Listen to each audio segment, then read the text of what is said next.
हैदराबाद की रहने वाली 15 साल की एक लड़की जिसके माता पिता अक्सर बीमार रहते थे। उसके माता पिता ने अपने जीते जी अपनी बेटी की शादी शादी कर दी, लेकिन शादी कर देते अपनी बेटी की दुगनी उम्र के लड़के के साथ। और उस लड़के ने उस लड़की के साथ लगातार शारीरिक शोषण किया करता था, उसे बेवजह परेशान किया करता था।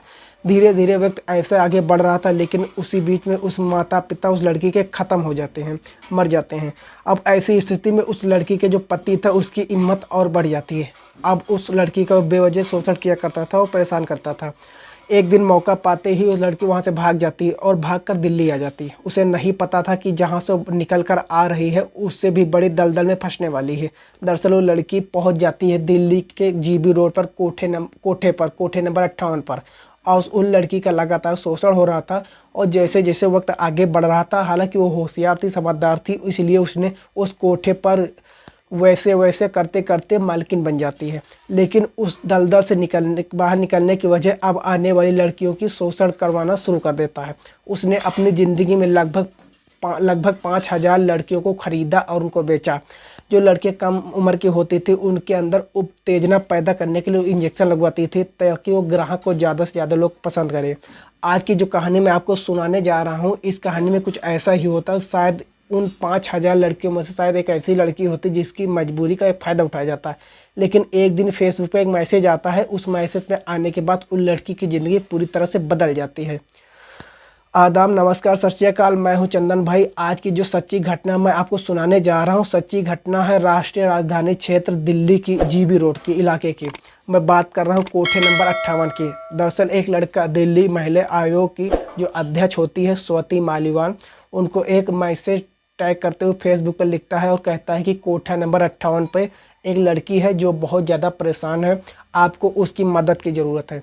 इस मैसेज को स्वाति मालीवाल बहुत ही गंभीरता से लेती हैं और कुछ अधिकारियों से बातचीत करती है। बातचीत करने के बाद मुझे इस कोठे पर रेड मारना है। दरअसल कोठे पर रेड डालने से पहले बहुत सारे लोगों को पता चल जाती है कि, हालांकि ये भी बताया जाता है कि दिल्ली के जहाँ पर जेबी रोड होता है वहाँ से 3 किलोमीटर की दूरी पर एक संसद है और लगभग 100 मीटर की दूरी पर चौकी भी है। लेकिन इसके बावजूद भी यहाँ पे व्यवसाय की धंधा बहुत चरम सीमा पर होता है, जो पुलिस वाले इस ईमानदारी से काम करते हैं। लेकिन कुछ पुलिस वाले ऐसे भी होते हैं जो गैर कानूनी तरह से काम करते हैं। वो सूचनाएं कोठे तक पहुंचा देते हैं कि आपके यहाँ छापा पड़ने वाला, वो पहले से ही सतर्क हो जाते हैं। और कई लड़कियां ऐसी जो होती हैं उन लड़कियों को उठाकर दूसरी जगह पर पहुंचा दिया जाता है। और जब छापा पड़ता है तो वो लड़कियां मिलती ही नहीं जिनकी तलाश पे जाती है पुलिस। दरअसल जिसके लिए मैसेज किया गया था वो सूचना आज लीक नहीं हो रही थी, और ये सूचना थी मई 2017 के दूसरे सप्ताह की। अब जब यहाँ पे पुलिस टीम की दिल्ली महिला आयोग की अध्यक्ष और कई अधिकारी जब मौके पर पहुँचते हैं तो जिस लड़की के लिए मैसेज किया गया था, आखिर वो लड़की मिल जाती है। वो लड़की ही नहीं मिलती बल्कि उसके गोद में एक बच्चा भी मिलता है। और जो महिला की उसकी उम्र लगभग 15 साल थी। हालांकि उसकी उम्र 15 साल थी, लेकिन वो खुद को 20 साल बताने की कोशिश कर रही थी। और जब उसकी कहानी सुनी गई तो बल्कि उसके उम्र का भी अंदाज़ा साफ साफ लगा लिया गया, क्योंकि 15 साल की हुई थी। लड़की बताती है कि जब वो 9 साल की थी तो उसके माता और पिता दोनों को एक साथ ही देहांत हो गया था। ऐसी स्थिति में वो जाए तो जाए कहाँ, वो बिहार की रहने वाली थी। तब उसकी मौसी घर पर आती है, कहती है कि मैं इस बेटी की अच्छे से परवरिश करूँगी, मुझे कोई एतराज़ नहीं है। समाज के लोगों के साथ बैठकर उस लड़की को लेकर आती है घर पे, अपनी बेटी की तरह उसको पाल रही थी, पोस रही थी, उसके हर छोटी से छोटी चीज़ के ख्याल रख रही थी। लेकिन इस घर में एक और महिला थी जो इसकी मौसी की दोस्त होती है। वो उसका घर आना जाना बहुत ज़्यादा हुआ करता था। जब उस महिला ने इस मौसी से पूछा तब ये लड़की कौन है तो बताती है इसके माँ और पापा दोनों ख़त्म हो चुके हैं। अब इस बिटिया की जिम्मेदारी मेरे ऊपर है, और मेरे ऊपर ही नहीं, मैं चाहूँ कि मेरा मोहल्ला मुझे उतना ही प्यार दे जैसे कि मेरे बच्चों पे दिया जा रहा है। ठीक वैसे ही होने लगता है। उस महिला ज़्यादातर लगाव रखती है, उसके साथ अच्छे से पेश आती है, उसको छोटे छोटे बातों पर ख्याल रखती। एक दिन उसकी जब मौसी घर पर नहीं होती, वो जो रोज़ रोज़ आने वाली महिला उसको कुछ खाने में देती है, और खाने में देने के बाद वो जो नशे की हालत में हो जाती है तो उसे किसी तरह से अपने घर ले जाती है वो, और वहीं से उस लड़की को बेच दिया जाता है। इस बात के उस मौसी को बिल्कुल जानकारी नहीं थी कि मौसी इसकी भांजी है, वो बिक चुकी है। और वहाँ से एक जगह से वो दूसरे से तीसरे से चौथे, कभी गांव, कभी बस, कभी ट्रेन, इस तरह से लगातार लड़की सफ़र कर रही थी। इधर मौसी अपने भांजी को लेकर लगातार परेशान हो जाती है। वो पुलिस में रिपोर्ट लिखाती है, लेकिन पुलिस लड़की को तलाश कर ही नहीं पाता। और जब लड़की थोड़ा बहुत होश संभालती है तो जीबी रोड कोठा नंबर 58 में अपने आँखें खोलती है। और जैसे ही कोठा नंबर 58 में अपनी आँखें खोली तो उसकी उम्र उस वक्त 9 साल के आसपास होती, जो कि कोठी के मालकिन होती। इसकी उम्र अभी छोटी है, इसे एक काम करो, इसे मेरे घर पे भेज दो, मेरी बेटी की बहू की है, इसमें सेवा करेगी, उसकी देखभाल करेगी। अब वो लड़की 9 साल की उसके घर जाती है, पानी देना, चाय बनाना, खाना बनाना, जो जिम्मेदारियाँ हो करती तो उसी तरह से घर की जिम्मेदारी संभालने लगती। लगभग 2 साल तक उस घर में लड़की रहती है, लेकिन जब 2 साल उसके कंप्लीट हो जाते हैं तो उस लड़की को उस कोठे पर बुलाया जाता है, उससे वैसा करने का धंधा किया जाता है।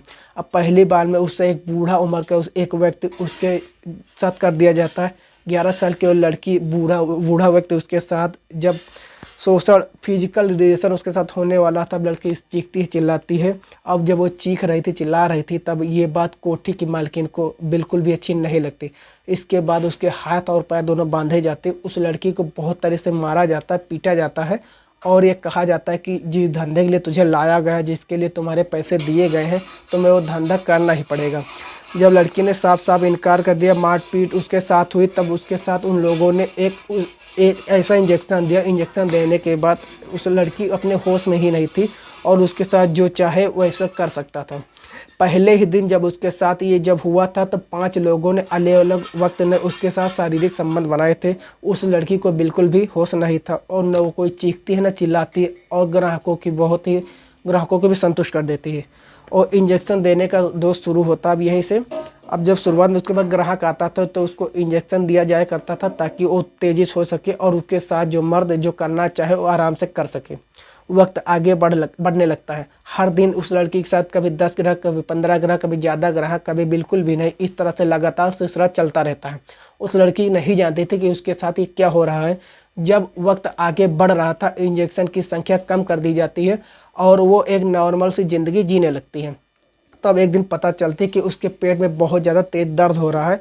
जब मालकिन को पता चलता है तो मालकिन पता करती है कि आखिरकार क्या हुआ। डॉक्टर की सुविधाएं कोठे पर ही हो जाया करती थी, तो उनके डॉक्टर ही नहीं, आप किसी भी तरह के सामान खरीदना चाहते हैं तो पूरी दुनिया कोठे पर ही आ जाती थी। उस कोठी पर पूरी तरह से CCTV कैमरे से लैस कर दिया गया था कि कोई बाहर जाए या अंदर जाए तो पता चल जाए। ये लड़की के पेट में दर्द हो रहा था। डॉक्टर ने चेक करके बताया कि लड़की तो प्रेग्नेंट हो चुकी है, और प्रेग्नेंट के बाद जब पता चलती है तो कोठी के मालकिन ने कोई इतराज़ नहीं हुआ, क्योंकि इनका काम है, धंधा ये होता है कि लड़की जब प्रेग्नेंट हो जाती है, उसका जो बच्चा होता उस बच्चे कहीं ऐसी जगह रख देते कहीं, ताकि उसके परवरिश करते हैं। और साथ ही माँ को लगाव अपने बच्चों से ज़्यादा हो जाता है, तो इसलिए वो माएँ जो कम उम्र में माएँ बन जाती है, अपने बच्चों के खातिर कोठे पर बैठकर वैसे के धंधे में फंस जाती हैं। उसको बच्चा भी पैदा हो जाता है, बच्चे की परवरिश दूसरी जगह हो रही थी। और जो लड़की होती है, इसी इसकी उम्र धीरे धीरे बढ़ रही थी। लगभग 4 साल इससे वैसे भर्ती का धंधा कराया जाता है। 11 साल से उम्र शुरू होती है, उसके 15 साल की जो उम्र हो जाती है, इसी बीच में उसको एक ऐसा भला मानुस नाम का एक लड़का मिलता है। बहुत ही सीधा साधा, बहुत उस लड़का जब उससे बात कर रहा था, लड़का और लड़की की उम्र में ज़्यादा कोई अंतर नहीं था, 17-18 साल लड़का था। जब कोठे पर लड़की के साथ हम बिस्तर होने की तैयारी, फिजिकल रिलेशन में तैयारी था, तो उसे सवाल करता है कि तुम यहाँ पर क्या कर रहे हो, तुम्हारी तो कुछ ज़्यादा उम्र भी नहीं है। वो पूरी कहानी उस लड़के को बता देती है और कहती है कि मैं बिहार की रहने वाली हूँ, मेरे माता पिता ख़त्म हो गए थे, मेरी पड़ोसी लेकर आई, लेकिन एक महिला ने उसको बेचकर यहाँ तक मुझे पहुँचा दिया।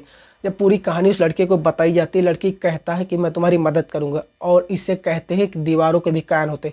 शायद दीवार ने बात सुनी, और जैसे लड़के ने कहा कि मैं तुम्हारी मदद करूँगा, तभी दीवार कोई सुन रहा था। सुनने के बाद दरवाज़ा खोला जाता है और उस लड़के को बेहिसाब पीटा जाता है, मारा जाता है, ताकि ये बात कहीं बाहर जाकर ये लड़का ना कहे। लेकिन लड़के ने भी हिम्मत जुटाई। हिम्मत जुटाने के बाद बाहर निकलता है और अपनी बदनामी से कोई फ़र्क नहीं पड़ रहा था। उसने सोच लिया था कि उससे उस लड़की को हर हाल में इस कोठे से बाहर निकालना ही निकालना है। और निकलते हुए फेसबुक पर एक मैसेज करता है दिल्ली महिला आयोग की जो अध्यक्ष होती, सोती कि एक लड़की बहुत मुश्किल है, आप उसकी मदद की ज़रूरत है। इस कोठे पर छापा मारकर उस लड़की को बाहर निकाला जाता है। इस वक्त उस कोठे के मालिक होते चंदा, उसको भी गिरफ्तार किया जाता है। और सोती मालीवाल कहती हैं कि मैं पहले ही कहती हूँ कि इस कोठे की जितने भी कोठे इनके पूरी भी तरीके से बंद कर दिया जाए। यहाँ पर कोई अपनी मर्जी से नहीं आता, बल्कि ज़बरदस्ती उन्हें लाया जाता है। चाहे कोई इसका बॉयफ्रेंड लेकर आए, चाहे कोई किसी मजबूरी का फ़ायदा उठा के लेके आए, या कोई किसी का अपहरण करके आए, मानव तस्करी जैसे भी कई तरीके होते लड़कियों को इन कोठों तक पहुंचाने के। और उन तरीकों के बाद में ही कहा कि शुरुआत में चाहे लड़कियां गैर मर्जी से हो, लेकिन बाद में उनको इतना मजबूर किया जाता है कि वो अपनी मर्जी से रहने लगती, चाह कर भी लड़के कुछ कर नहीं पाती। लड़की को यहाँ से निकाला जाता है। निकालने के बाद उसने कहा कि मेरा एक बच्चा भी है, और जब उसको बच्चा उसे बुलवाया जाता है, मालकिन जो होती है चंदा, और बच्चा उसको सौंप देती है, तो उसे सेंट्रल होम में रखा जाता है, जहाँ पर एक ऐसी महिलाओं की, ऐसे बच्चों की परवरिश होती है, जहाँ पर गवर्नमेंट की जिम्मेदारी होती है ऐसे बच्चों की, ऐसे लोगों की जिम्मेदारी उठाना। फिलहाल वो वहाँ पर रहने लगती है। रहने के साथ में पता चलती है कि जिस कोठी में पहले कोई मालकिन हुआ करती है उसका नाम सारा बेगम होता है। सारा बेगम की कहानी भी इस लड़की से कहानी बिल्कुल मिलती जुलती होती है, क्योंकि सारा बेगम हैदराबाद के रहने वाली है। कम उम्र में शादी हो जाती है, माँ बाप उसके मर जाती है, और उसकी बाद में पता चलता है उसकी होशियारी को, जो उसकी चालाकी को, जो कोठी की मालकिन भी बन जाती है। लेकिन जब बाद में पता चलता है कि जो अमरोहा के रहने वाली जो लड़की है उससे शादी की, उसे पूछताछ करके पता चलता है कि उस महिला ने थोड़े बहुत उन्हें बल्कि 100 करोड़ से ज़्यादा भी संपत्ति अर्जित की, और अपनी ज़िंदगी में 5000 की ज़्यादा लड़कियों को, कम उम्र वाली लड़कियों को इंजेक्शन देकर इस तरह से जवान किया गया, जैसे ही लड़की को किया गया था। लेकिन इस बात के लिए सैल्यूट बनता है उस लड़के के लिए, जो लड़का कोठे पर जाता है उसके लिए मारपीट भी होती है। मारपीट होने के बाद भी वो हिम्मत भी नहीं हारता, और हिम्मत फेसबुक पर मैसेज लिखता है, उस लड़की को वहाँ से आज़ाद कराता है। लेकिन जब बात वो पुलिस तक पहुँचती है तो लड़के को जान के खतरा बन जाता है। लेकिन दोस्तों बाद में ऐसी कोई बात सुनने को नहीं आई थी, और उस लड़की को एक नई ज़िंदगी मिली। वहाँ से वो हमेशा के लिए आज़ाद हो चुके थे, वो वहाँ से हमेशा के लिए जा चुकी थी। दोस्तों इस घटनाक्रम को सुनाने का उद्देश्य यह है, किसी को परेशान करना नहीं, किसी को दुखाना नहीं, दिल दुखाना नहीं है, बस आपको जागरूक करना है। और आपको वीडियो कैसी लगी, छोटी सी कहानी आपको कैसी लगी, कमेंट में ज़रूर बताइएगा। और वीडियो ज़रा सा भी अच्छी लगी है तो वीडियो को लाइक कर दीजिए, चैनल पर नए हैं तो चैनल को सब्सक्राइब कर दीजिए। मिलते हैं दूसरे दिन दूसरे कहानी के साथ, तब तक के लिए जय हिंद, वंदे मातरम।